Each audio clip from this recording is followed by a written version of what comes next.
నుంచి సిలువాలో ప్రాణమిచ్చే మనలా రక్షించనించి సిలువాలో ప్రాణమిచ్చే తగ్గించుకొనిన వాడై తన ప్రేమనెంతో చూపే తగ్గించుకొనిన వాడై తన ప్రేమనెంతో చూపే క్రీస్తే సర్వాధికారి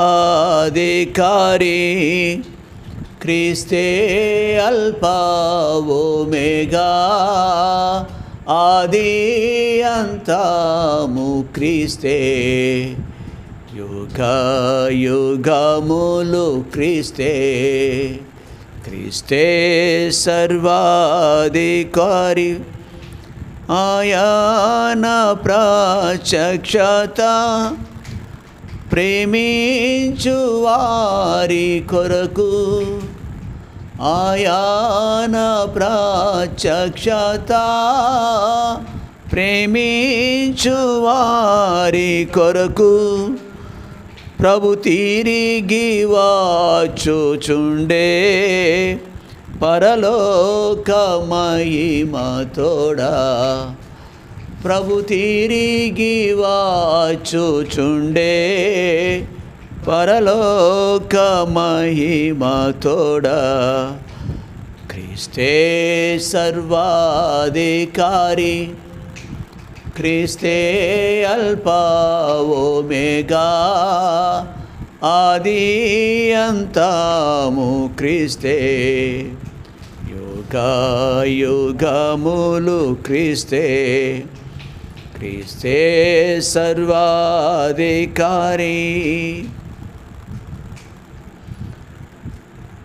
కొరింథీయులకు రాసిన మొదటి పత్రిక కొరింథీయులకు రాసిన మొదటి పత్రిక మొదటి అధ్యాయం 9వ వచనం చదువుతున్నాను. మన ప్రభువైన యేసుక్రీస్తు అను తన కుమారుని యొక్క సహవాసమునకు మిమ్మల్ని పిలిచిన దేవుడు నమ్మదగినవాడు. మన ప్రభువైన యేసుక్రీస్తు అను తన కుమారుని సహవాసమునకు మిమ్మల్ని పిలిచిన దేవుడు నమ్మదగినవాడు. ప్రార్థన చేసుకుందాం. పరిశుద్ధుడైన మా తండ్రి, నమ్మకమైన మా ప్రభువా నీకు వందనాలు. నిన్న నేడు నిరంతరము ఏకరీతికున్న ప్రభువా నేను స్తుతిస్తున్నాను. దేవా,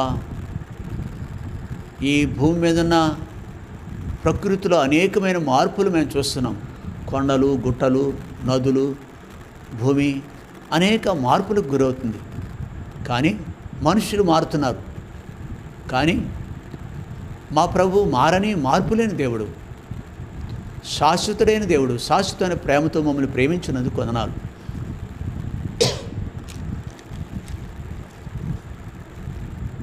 నీ లేఖనము విశుద్ధపరచండి. నీ దాసుడు నిష్ప్రయోజకుడు నీ వశములో ఉంచండి. శరీరమును దానికి సంబంధించినవి దేవా, మరి అట్టి వాయు సంబంధమైన వాటిని నీ అదుపులో ఉంచండి.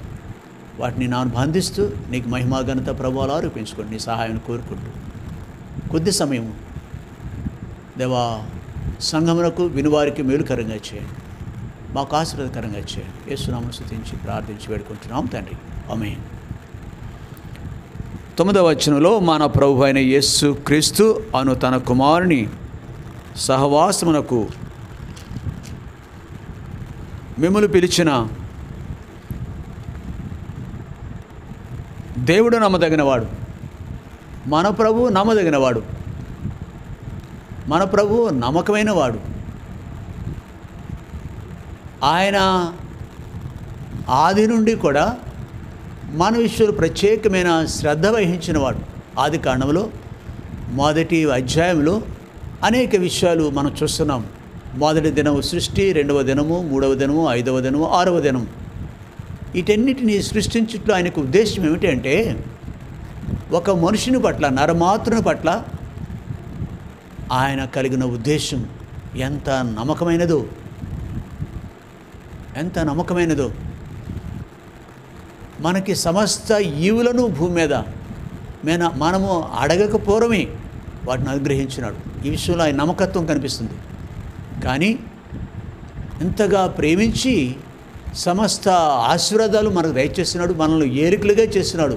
ఆదికాండం 1వ అధ్యాయం ప్రకారం మనల్ని భూమి మీద ప్రభువులుగా చేస్తున్నాడు.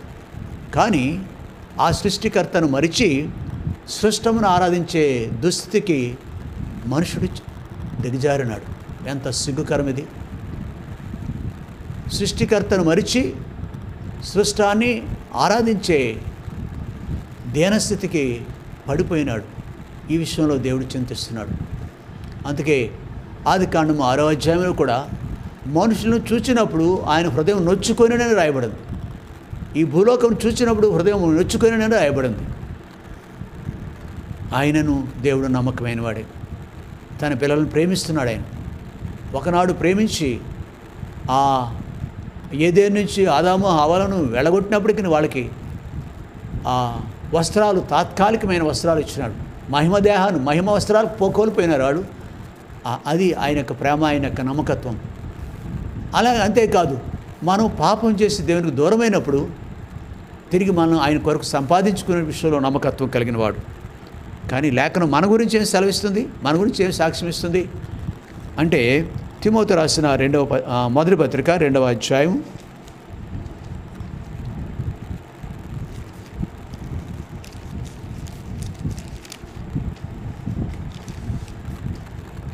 1వ వచనం.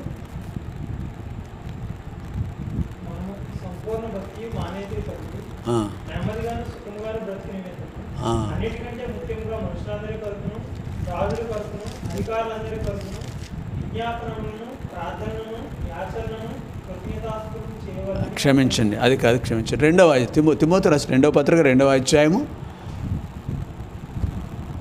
13వ వచనం. మనము నమ్మదగని వారమైనను ఆయన నమ్మదగిన వాడుగా ఉండును. ఆయన తన స్వభావమునకు విరోధముగా ఏదియూ చేయలేడు. మనము నమ్మదగని వారము, మనము నమ్మదగిన వారము, మనం నమ్మదగిన వారము కాదు, కానీ దేవుడు నమ్మదగిన వాడు. సమస్త ఈవునిచ్చే విషయంలో, సమస్త అక్కర్లు తీర్చే విషయంలో, మన పక్షాన ఆయన కలిగిన శ్రద్ధ విషయంలో ఆయన నమ్మకత్వం అన్ని విషయాలు, సర్వ విషయములలో. సాధారణంగా భూమి మీద తల్లిదండ్రులు పిల్లల విషయంలో సమస్తము సమకూర్చలేరు. ఒక కారు ఇవ్వలేరు, ఒక విమానాన్ని ఇవ్వలేరు, భవనాలు ఇవ్వకపోవచ్చు. కొంతమంది తల్లిదండ్రులు సైకిల్ కూడా ఇవ్వలేరు. కానీ మన దేవుడు సమస్త ఈవులను మనం పుట్టుకను బట్టి మన ఐశ్వర్యంతులుగా చేశాడు దేవుడు అన్ని విషయాల్లో కూడా. అయితే మనుషుడైన మనలను యథార్థవంతులుగా పుట్టించాడు, కానీ మనం తంత్రగొట్టు వాళ్ళు అయిపోయినాం. ఆ విధంగా నష్టపోయాం తప్ప దేవుడు మాత్రం మన పట్ల నమ్మకమైన వాడిగా ఉన్నాడు. ఆయన యొక్క నమ్మకత్వం ఆయా బైబిల్ పరిశుద్ధ గ్రంథం ఇలా రాయబడినవి 1-2 దృష్టాంతాలు చూసుకుని మనం ముగించుకుందాం. ఆయన ఏ విషయాల్లో నమ్మకమైన వాడు అంటే తిమోతి రాసిన మొదటి పత్రిక 1వ అధ్యాయం చూద్దాం. ఇప్పుడు తిమోతి రాసిన మొదటి పత్రిక 1వ అధ్యాయం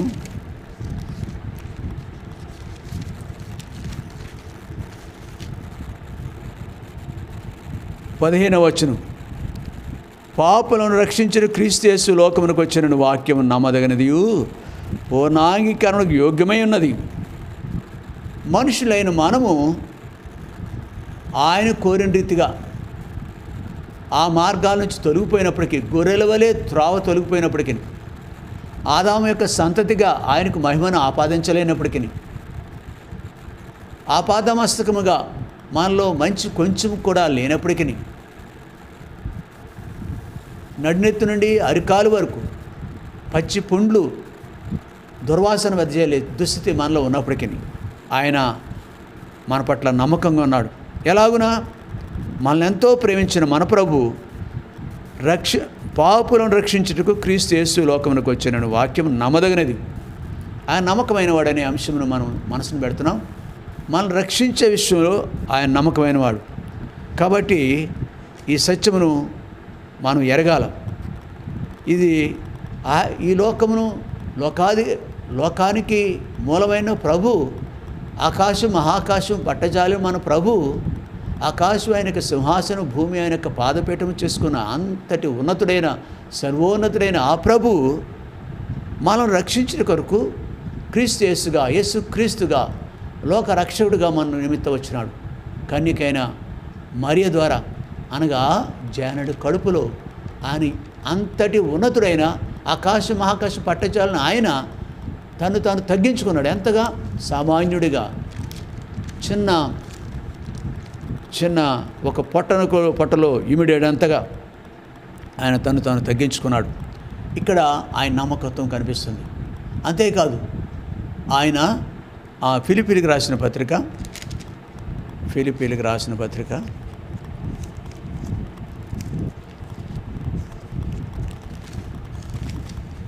2వ అధ్యాయం. ఆయన ఎవరు? దేవుని స్వరూపం ఆయనది. 6వ వచనంలో ఫిలిప్పీ 2:6లో ఆయన దేవుని స్వరూపం. ఎవరి స్వరూపం? దేవుని స్వరూపం కలిగిన వాడు. ఆయన దేవుడై ఉన్నాడు అనమాట. కలిగి ఉండి దేవునితో సమానంగా ఉన్నాడు. దేవుని స్వరూపం కలిగి ఉన్నవాడు. అంతేకాదు, దేవునితో సమానంగా ఉన్నవాడు. ఆ స్థితిని మనము సాధారణంగా ఒక స్థాయిలో జీవిస్తుంటే ఆ స్థాయిని విడిచిపెట్టుకోవడానికి ఇష్టపడం. మనం ఒక కారులో వెళ్ళే వ్యక్తికి సైకిల్ ఇచ్చి తొక్కమంటే, మోటార్ సైకిల్ ఉన్న వ్యక్తికి సైకిల్ ఇచ్చి తొక్కమంటే నడమాత్రమే సిర అంటాం మనం దాన్ని. ఈ మధ్యలోనే వచ్చింది మోటార్ సైకిల్, ఈ మధ్యలోనే వచ్చింది ఆ వాహనం. కానీ అది దిగి మళ్ళీ ఇంకో వాహనం సైకిల్ దగ్గరికి రావాలంటే ప్రాణం విలువలాడిపోద్దే. కానీ ఇక్కడ ప్రభు ఎలాగంటే సాధ్యమైందండి?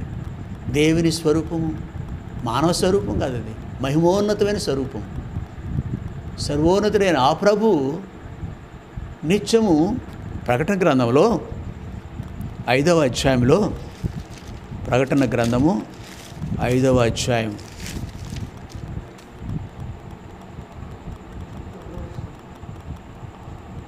2వ వచనం, 4వ అధ్యాయం 2వ వచనం అండి. వెంటనే నేను ఆత్మవశుడనైతేనే, అదుగో పరలోకమందు ఒక సింహాసనం వేయబడి ఉండేను. ఆ సింహాసనందు ఒకడు ఆసీనుడై ఉండేను.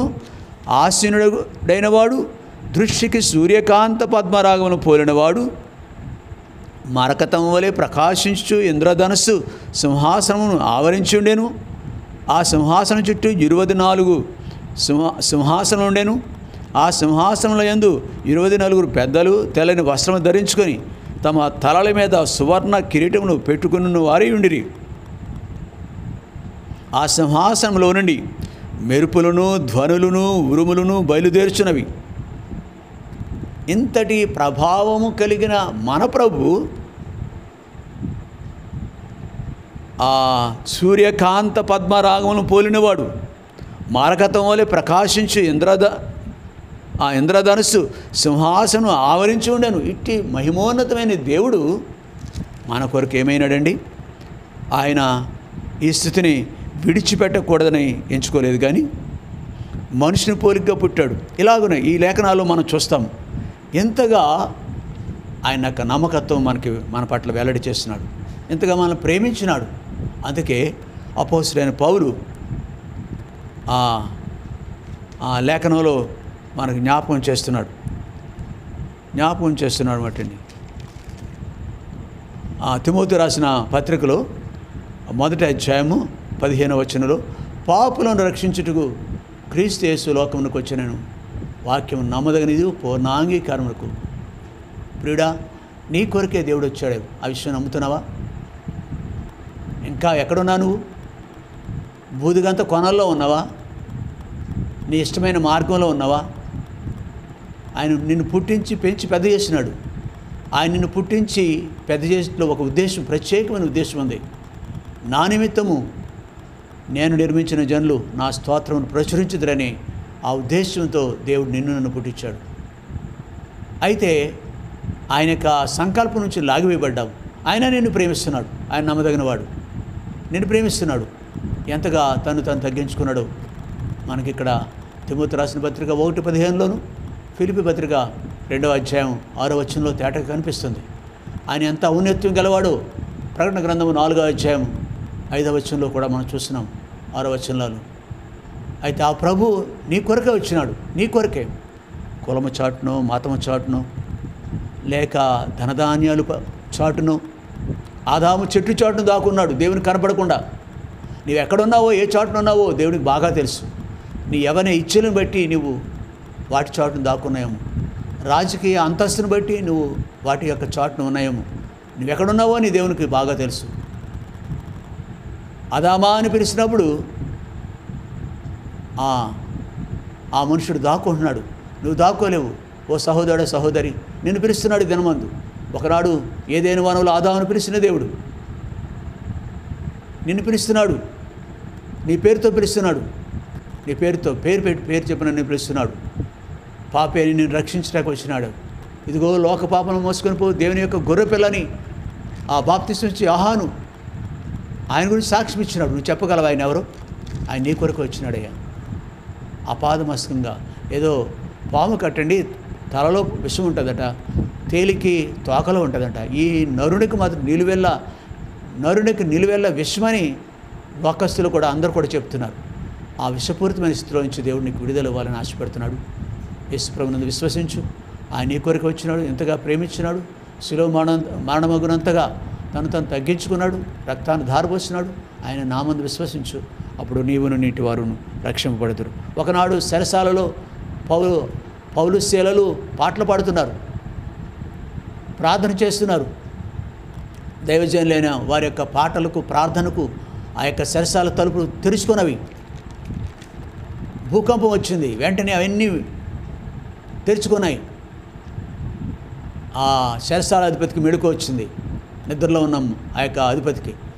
ఈ యొక్క చెరలో ఉన్న వాళ్ళంతా, ఈ జైలర్స్ అంతా పారిపోయి ఉంటారని, ఖైదీలంతా, ప్రిజనర్స్ అంతా పారిపోయి ఉంటారని అనుకుని ఉంటాడు.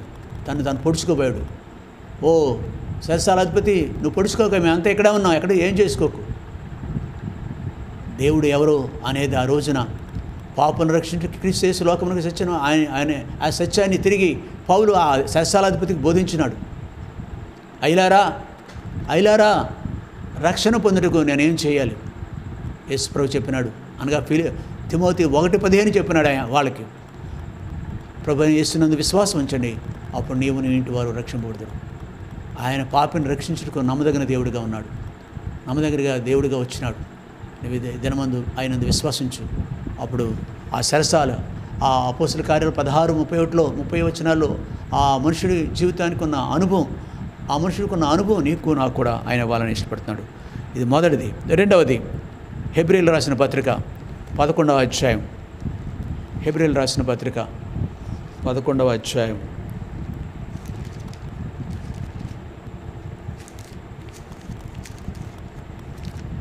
11వ వచనం. హెబ్రీయులు రాసిన పత్రిక 11వ అధ్యాయం 11వ వచనం.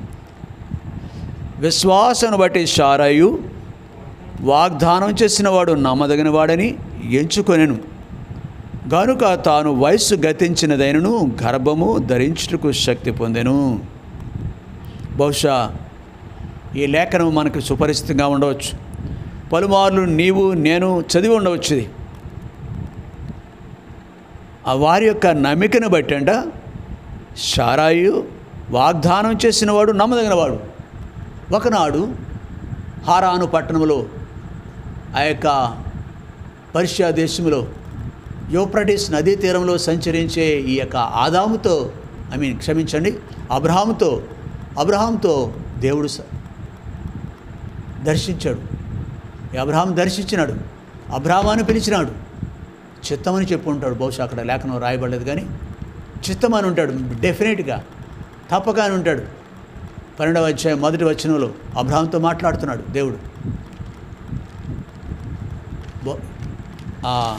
ఆది కాండము ఆ 4 వచనాల్లో సంభాషణ ఎలాగున అబ్రహామును దేవుడు దర్శించాడనేది మనం చూస్తాం. అబ్రహాంతో ఏమంటున్నాడండి? నీవు లేచి నీ బంధువుల వద్దనుడియు, నీ దేశము నుండి, నీ తండ్రి ఇంటి నుండి బయలుదేరి నేను నీకు చూపించే దేశమునకు వెళ్ళుము. తర్వాత నిన్ను గొప్ప జనముగా చేస్తాను. నిన్ను ఒకటి గొప్ప జనముగా చేస్తాను. 2 నిన్ను ఆశీర్వదిస్తాను. 3 నీ నామను గొప్ప చేస్తాను. 4 నీవు ఆశీర్వాదకరంగా ఉందువు. 5వది నీవు అనేకులకు ఆశీర్వాదకరంగా ఉందువు. నిన్ను దూషించి వారిని శపించదను. అవ ఎన్ని వాగ్దానాలండి. మాట ఇచ్చినాడు. దేవాతి దేవుడు, భూమికిని ఆకాశమునకు ఆధారభూతుడైన సృష్టికర్త అయిన దేవుడు, విగ్రహారాధకుడైన అబ్రాహాముతో దర్శించి కనులు తెరిపించినాడు. జీవాధిపతిని చూడగలిగినాడు. అబ్రాహాము విశ్వసించినాడు, నమ్మినాడు. ఈ స్వరము మనుషుడిది కాదు, ఈ స్వరము భూసంబంధమైనది కాదు, ఈ స్వరము పరమ నుండి నాకు వినిపిస్తుంది. పరమందున్న దేవుడే నన్ను దర్శించాడు. ధన్యమైపోయింది. సాగిలపడి దేవుని ఆరాధించుంటాడు అదే స్థలంలో. ఈ వాగ్దానాలన్నీ విన్నాడు, నమ్మినాడు. అందుకే ఇక్కడ హెబ్రీయులు రాసిన పత్రికలో అక్కడ ఈ సత్యం జ్ఞాపకం చేయబడుతుంది. 11వ వచనంలో, 11వ అధ్యాయం 11వ వచనంలో, విశ్వాసమును బట్టి ఈ వాగ్దానం ఒకనాడు ఆదికాండం 12వ అధ్యాయంలో చూస్తాం కదా వాగ్దానాలు. ఆ విశ్వాసం బట్టి శారాయు వాగ్దానం చేసినవాడు నమ్మదగినవాడు కాబట్టి ఎంచుకొనెను గనుక తాను వయస్సు గతించినను దైనను గర్భము ధరించుటకు శక్తి పొందెను. రోమాపత్రిక, రోమిలకు రాసిన పత్రిక 4వ అధ్యాయము, రోమా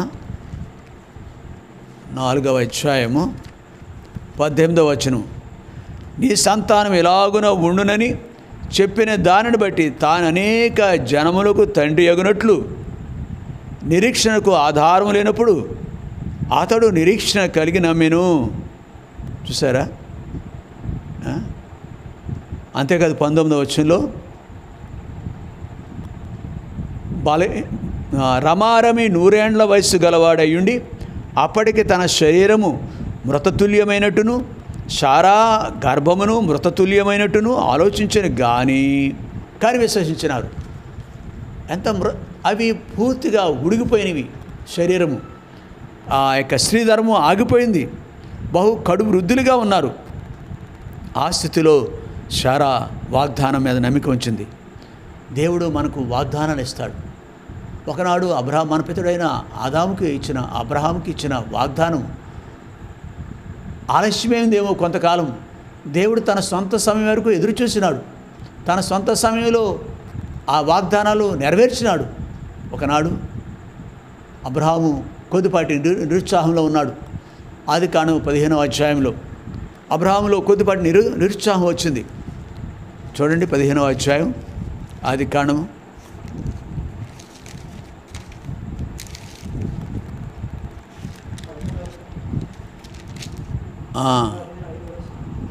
అమ్మా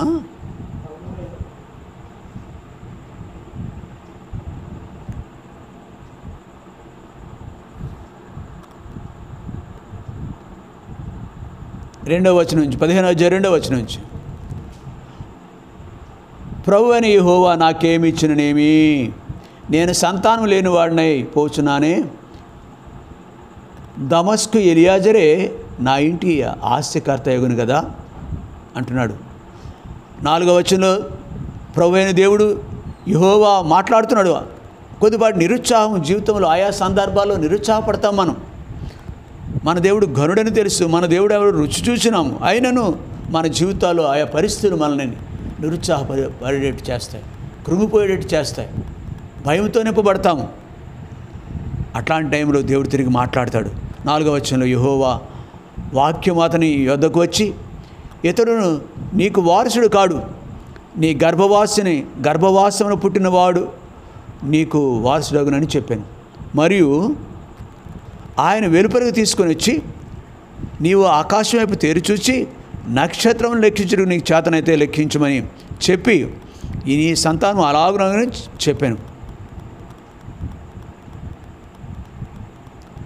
ప్రియ సహోదరి చూడండి, నక్షత్రం లెక్కించటానికి సాధ్యమైతే లెక్కించమంటున్నాడు. ఆనాడు తిరిగి వాగ్దానాన్ని వాళ్ళకి స్మరణలోకి తెచ్చుకొచ్చినాడు. ఆ ప్రభునందు విశ్వసించినారు. శారాయు మృతతుల్యమైన స్థితిలో ఉన్నప్పటికీ విశ్వసించింది. ఆ కారణాన దేవుడు ఒక అద్భుతం చేస్తున్నాడు. తాను వయస్సు గతించినదైనను గర్భము ధరించడానికి శక్తినిచ్చినాడు. ప్రియ సహోదరి, అబ్రహాం శారాల విషయంలో దేవుడు వాగ్దానాలు ఎన్ని అయినను అవన్నిటిని నెరవేర్చినాడు. నా జీవితంలో కూడా ఈ దినాల్లో వాగ్దానాలు, పరిశుద్ధ వాగ్దానాలు, గ్రంథ వాగ్దానంబులన్నీ నావే. వరుస వచనము తానదీయ ప్రేమ వాగ్దానముల్, గ్రంథ వాగ్దానంబులన్నీ నావి. ఈ కోరస్ ఇట్లాంటి పల్లవులు మనం పాడుకుంటాం అలవాటు. కాబట్టి ప్రియ సహోదరి, వాగ్దానం ఇచ్చి నెరవేర్చే దేవుడు, వాగ్దానం ఇచ్చినవాడు నమ్మదగినవాడు, పాపిని రక్షించిన విషయంలో నమ్మదగినవాడు, వాగ్దానం ఇచ్చి దాన్ని నెరవేర్చే విషయంలో నమ్మదగినవాడు. మన పితరుని విషయంలో ఇది మనం చూస్తున్నాం. ఆయా తరాల్లో అందరి జీవితాల్లో కూడా ఈ యొక్క కార్యాలు, దేవుని యొక్క వాగ్దానం నెరవేరినట్టుగా మనం చూస్తున్నాం. నా జీవితంలో కూడా మనం చెప్పగలము ఎలాగున దేవుడు అద్భుతాలు చేస్తున్నాడు అనేది మనం చెప్పగలం. కాబట్టి ఆ దేవుడు ఇంకా ఎలా అంటున్నాడు. యెషయా గ్రంథము, ఆయన యొక్క వాగ్దానాలు ఎలా ఉన్నవి. యెషయా గ్రంథము 54వ అధ్యాయం 10వ వచనం. యెషయా వాగ్దానం ఇది, నీకు నాకు వాగ్దానం ఇస్తున్నాడు. యెషయా గ్రంథము 54:10. పర్వతములు తొలగిపోయినను, ఏమి మెట్టలు తత్తరిల్లినను. పలుమార్లు మనం భయాలు గుండా పెడతాం. ఓ ప్రియుడా భయపడకయ్యా, నేను నీ దేవుడిని అన్నాను అంటున్నాడు. యెషయా గ్రంథంలో, యెషయా గ్రంథం 41వ అధ్యాయంలో, యెషయా గ్రంథం 41వ అధ్యాయం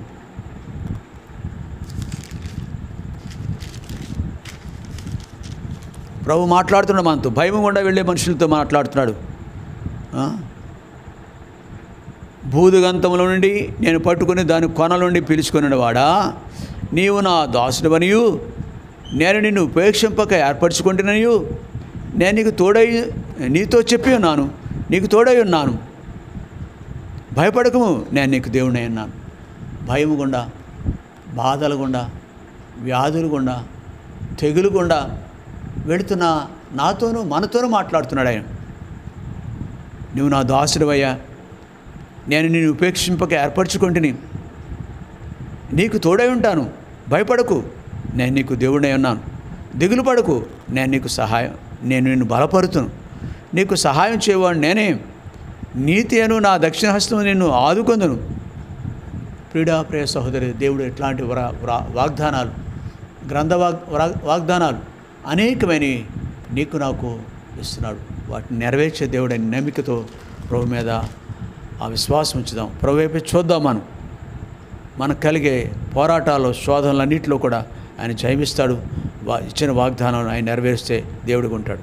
చివరిగా మరొక మాట చూసుకుని మనం ముగించుకుందాం. మత్తయి సువార్త 6వ అధ్యాయం, మత్తయి సువార్త 6వ అధ్యాయము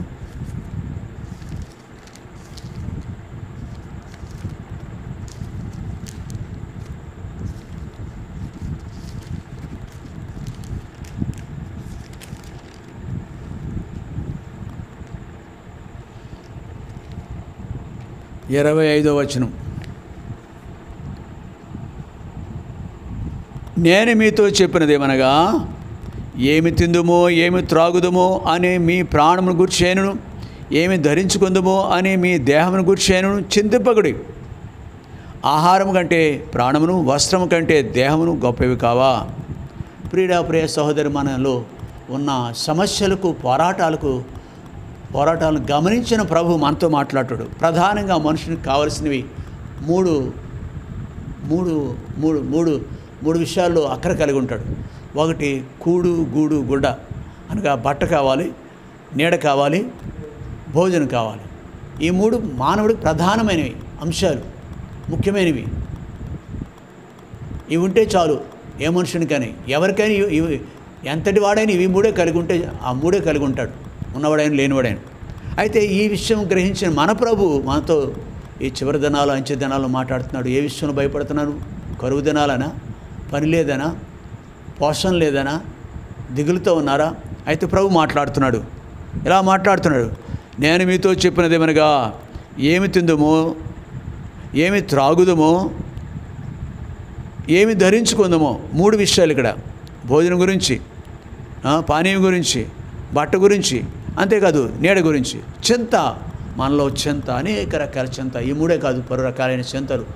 దుష్టుని ద్వారా వచ్చే శోధనలు, కుటుంబంలో ఉన్న శోధనలు, పిల్లల ద్వారా వచ్చే శోధనలు, ఇవన్నీ భర్త ద్వారా, ఒక్కొక్క ఇంట్లో భర్త ద్వారా చెర అనుభవం ఉంటుంది, జైలు జీవితం ఉంటుంది. ఒక్కొక్క ఇంట్లో స్త్రీ ద్వారా, స్త్రీల ద్వారా, భార్య ద్వారా కూడా నెమ్మది లేని పరిస్థితులు ఉండే కుటుంబాలు లేకపోలేదు భూమి మీద. మెట్టుకు ఏ విధంగా నేను పోరాటాలు అనేవి జీవితంలో కుటుంబాల్లో సహజంగా చూస్తాం. అయితే ప్రభు మనం ధైర్యపరుస్తున్నాడు, మన భయాల విషయంలో ధైర్యపరుస్తున్నాడు. ఆకాశ పక్షులు చూడి ఆ విత్తవు కోయవు కొట్లలో కూర్చుకొనవు, కాబట్టి వాటిని పోషించే దేవుడు మిమ్మల్ని పోషించడా అంటున్నాడు. వాటిని పోషించే దేవుడు 32వ వచనం, ఇదే అధ్యాయంలో 32వ వచనం, మీరు ఇవన్నీ మీకు కావాలని మీ పరలోకపు తండ్రికి తెలియదు. ఏడ్చే బిడ్డ ఉన్నాడు అనుకో ఉయ్యాల తోటలో, మాంసం కొరకు, చికెన్ కర్రీ కొరకు, ఇట్లాంటి వీటి కొరకు ఏడవట్లేదు. అక్కడ ఎందుకు ఏడుస్తున్నాడు అనేది బిడ్డకు తెలుసు, ఎందుకు ఏడుస్తున్నాడు అనేది తల్లికి కూడా బాగా తెలుసు. కేవలం పాల కొరకు ఆ బిడ్డ, పాలనే ఆహారం కొరకు. కాబట్టి ఇక్కడ కూడా మన తండ్రికి మన అవసరాలు బట్ట గురించా, భోజనం గురించా, నీడ గురించా, లేక ఆయా పోరాటాల్లో ఉండి మొరపెడుతున్నాం అనేది దేవుడికి ఆయనకు తెలుసు. మీకు ఇవన్నీ మీకు కావాలని పరలోకం, నీకేదైతే కావాలో ప్రతిదీ కూడా మనం అడగకపోవడమే ఆయనకు తెలుసు. అయితే నీవు నేను చేయవలసింది ఎలా? ఆ ప్రభునందు విశ్వసించాలంతే. ప్రభు మీద ఆధారపడాలి, ప్రభు వైపు చూడాలి. ఆయన నమ్మదగిన వాడు. ఈ అవసరాలు తీర్చే విషయంలో చూడండి, ఆకాశ పక్షులు చూడండి, ఆటి యొక్క అవసరాలు తీర్చే ప్రభు మనల్ని పట్టించి కూడా ఆయన రక్తంతో మనం కొన్నాడు కదా, సత్యవాక్యంతో నూతన జన్మిచ్చాడు కదా మనకి. మన కొరకే కదా సమస్త ఈవులు భూమి మీదని, భూమితో భూమిలో నిండి ఉన్న సమస్త ఆశీర్వాదాలని మన కొరకే కదా పరలోక రాజ్యం. ఇవన్నీ మన నిమిత్తమే కదా ఆయన చనిపోయి తిరిగి లేచింది. ఆ ప్రభు నిన్ను ప్రేమించట్లేదా? ఆయన నమ్మదగిన వాడని నువ్వు ఎరిగి ఉండి తప్పిపోతున్నావు, భయపడుతున్నావు. కాబట్టి ప్రభు ఈ రాత్రిలో మనతో మాట్లాడుతున్నాడు, ఈ సమయంలో మనతో మాట్లాడుతున్నాడు. ఆయన పట్ల విశ్వాసం ఉంచుదాం. ఆ ప్రభు, మన ప్రభు ఎవరు అనేది రుచి చూచిన తర్వాత సహితము భయపడే పరిస్థితులు గుండా వెళ్ళే మనం ఆయన వైపు చూసి ధైర్యం పొందుదాం. వారు ఆయన వైపు చూడగా వారికి వెలుగు కలిగారు. యెహోవా కొరకు ఎదురు చూస్తూ వారు నూతన బలం. ఈ పరిస్థితులలో, ఈ భయాల్లో, బాధల్లో ఉన్న మనం యెహోవా దేవుని వైపు తిరుగుతాం. దేవుడు అద్భుతం చేస్తాడు. ఒక మాట చూసుకుని మనం ముగించుకుందాం.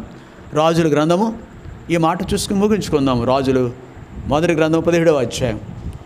రాజులు మొదటి గ్రంథము 17వ అధ్యాయం. 17వ అధ్యాయం 12వ వచనం. 17వ అధ్యాయం 12వ వచనం. నీ దేవుడని యెహోవా జీవంతోడు. ఇక్కడ ఇద్దరి మధ్య సంభాషణ ఉంది. ఆ ఒక ప్రవక్త దైవజనుడైన ఏలియా, మరొక ప్రక్కన ఈ సారెపతి విధవరాలు ఉందన్నమాట అండి. ఆవిడ 12వ వచనం, నీ దేవుడని యెహోవా జీవంతోడు. తొట్టిలో పట్టెడు పిండియు బుడులో కొంచెం నూనెయు నా యొద్ద ఉన్నవే కానీ అప్పం ఒకటేనే లేదు. మేము చావకముందు నేను ఇంటికి పోయి వాటిని నాకును నా బిడ్డకును సిద్ధం చేసుకునేవాళ్ళని కొన్ని పొలాలు ఏరుకునే వచ్చితున్నాను. ఎలాంటి పరిస్థితులు గుండా ఉందండి ఈ స్త్రీ, ఈ సారెపతిలో ఉన్న విధవ. తనకు ఒకే ఒక బిడ్డ ఉన్నాడు, ఆమె విధవగా ఉంది. ఆ దేశంలో కొన్ని సంవత్సరాలుగా బహుకాలంగా కరువు వచ్చింది. ఎంతటి కరువు అంటే వాళ్ళ దగ్గర ఉన్నవన్నీ అయిపోయినాయి. బహుశా ఈ కరోనా టైంలో ఉన్న కరువు కూడా వచ్చింది, కొంత కరువు ఉంది. అలాంటి కరువు కూడా బహుశా ఆ దినాలు, ఈ కరువు ఏముంది కానీ అది ఇంకా భయంకరమైన కొన్ని సంవత్సరాలు, ఇది కొన్ని నెలలు అయింది. కాబట్టి కొన్ని సంవత్సరాలుగా ఆ కరువు అనేది ఆ దేశంలో తాండవిస్తుంది. త్రాగటానికి నీళ్లు కూడా లేని పరిస్థితి, భోజన పదార్థాలు లేవు. ఇక చివరిగా ఆమె తొట్టిలో పట్టెడు పిండి ఉందంట, బుడిలో కొంచెం నూనె ఉందంట. అవి తనకును తన బిడ్డకును చేసుకుని తిని చివరిగా తృప్తిగా తిని చనిపోవాలని మానానికి ఎదురు చూస్తున్నారు వాళ్ళు. మానం సమీపంగా ఉంది వాళ్ళకి. ఆ పరిస్థితిలో ఉన్న ఈ యొక్క స్త్రీ దగ్గరకు ఈయన ఒక అతిథి వచ్చినాడు. సామాన్యుడు కాదు ఈ అతిథి, ఆయన దేవాతి దేవుని యొక్క ప్రతినిధి, దైవజనుడు ఏలియా. అమ్మా ఆయన సంభాషించినాడు.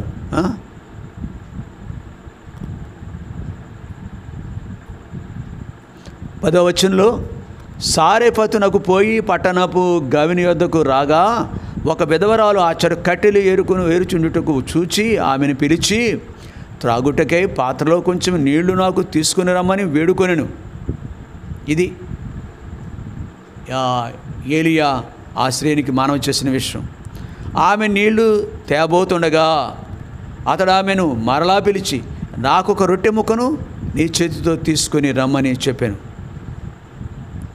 అప్పుడు మాట్లాడుతున్నాను అన్నమాట 12వ వచనంలో, యెహోవా జీవంతోడు, అయ్యా నీళ్ళైతే ఇవ్వగలనేమో కానీ ఓ చెంబుడు నీళ్ళు, గ్లాసు నీళ్ళు, నా దగ్గర రొట్టె ముక్కలు లేవయ్యా. కానీ ఇక్కడ 13వ వచనంలో 13 అప్పుడు ఏలియా ఆమెతో ఇట్లా, నేను భయపడవద్దు, పోయి నీవు చెప్పినట్లు చేయము. ప్రియ సహోదరి, రాత్రిలో దేవుడు మనతో మాట్లాడుతున్నాడు. ఈ పూట ఈ దినమందు మనతో మాట్లాడుతున్నాడు. భయపడద్దు. ఆ రోజున ఆ సారెపతు విధవరాలకి ఎన్ని భయాలు బాధలు ఉన్నాయి చూసారా. బహుశా అంతటి పరిస్థితి మనకు లేకపోవచ్చేమో, కానీ మన భయం ఏమైనప్పటికీ భయపడొద్దని దేవుడు మాట్లాడుతున్నాడు.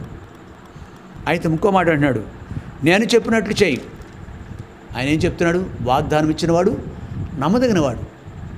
గ్రంథ వాగ్దానాలను మనయే కదండి. భయపడకుడి, నేను నీ దేవుడినే ఉన్నా అంటున్నాడు. దిగులు పడుకు, నేను నీకు సహాయం చేస్తానంటున్నాడు. ఆ ప్రభునందు విశ్వసించుదాం. వాగ్దానాలు నెరవేరుస్తాడు. ఇక్కడ స్త్రీ విషయంలో నమ్మకంగా దేవుడు మాట చొప్పున చేసింది, విధేయత చూపించింది. ఈ స్త్రీ కూడా నమ్మకంగా ఉంది. మొదటి అప్పమును తీసుకెళ్ళి తనకంటే, తన బిడ్డ కంటే, తన ప్రాణం కంటే ఎక్కువగా దేవుని ఘనపరిచే రీతిగా అప్పము తీసుకెళ్ళి ఆ ఏలియా చేతిలో పెట్టింది. ఆ యొక్క తొట్టిలో పిండి తక్కువ కాలేదు, నూనెలో బుడ్డి తగ్గిపోలేదు. కాబట్టి ప్రియ సహోదరి, నీ జీవితంలో, నా జీవితంలో ఎప్పుడైతే భయపడకుండా దేవుని యందు విశ్వాసం ఉంచి ఆయన వాగ్దానాలు బట్టి నమ్మిక కలిగి ఉంటామో అద్భుతాలు మనం చూడగలం. ఒకనాడు ఆ స్త్రీ చూసిన రీతిగా అటు కృపా దేవుడు ఈ చివరి దినాల్లో మనకు కూడా అనుగ్రహించను గాక. ఆమేన్. ప్రార్థన చేసుకుందాం.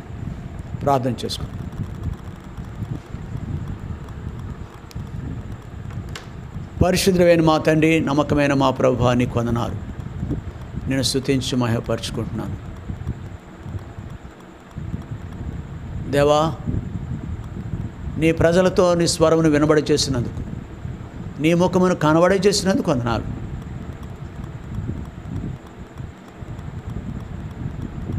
కొరింథీయులు రాసిన పత్రిక 1వ అధ్యాయం 9వ వచనంలో, తన కుమారుడైన యేసుక్రీస్తు యొక్క సహవాసం పిలిచిన దేవుడు నమ్మదగినవాడు అనే లేఖనం ప్రకారం దేవా, మీరు మాతో మాట్లాడినందుకు వందనాలు. నీ నమ్మకత్వం ప్రతి విషయంలోనూ రుజువైంది. దేవా, ఏ విషయాల్లో మీరు నమ్మకస్తులు అనే సత్యాలు పరిశుద్ధ గ్రంథం అనేకమైన వాటిని మాత్రం చూడగలిగినాం. మేమును నీ కొరకు నమ్మకంగా జీవించట్లో సహాయం చేయండి. నీ మీద ఆధారపట్లో కృప చూపించండి. ఘనత మహిమ ప్రభావాలు నీకు ఆరోపించుకుంటూ యేసునామమును స్తుతించి ప్రార్థించి వేడుకుంటున్నాం తండ్రి. ఆమేన్. Praise lord. తండ్రి అయిన దేవుని ప్రేమ, కుమారుడైన యేసుక్రీస్తు వారి కృప, పరిశుద్ధాత్మ యొక్క అన్యోన్య సహవాసం సదాకాలం చేరును మనందరికీ తోడై ఉండును గాక. ఆమేన్. Praise lord.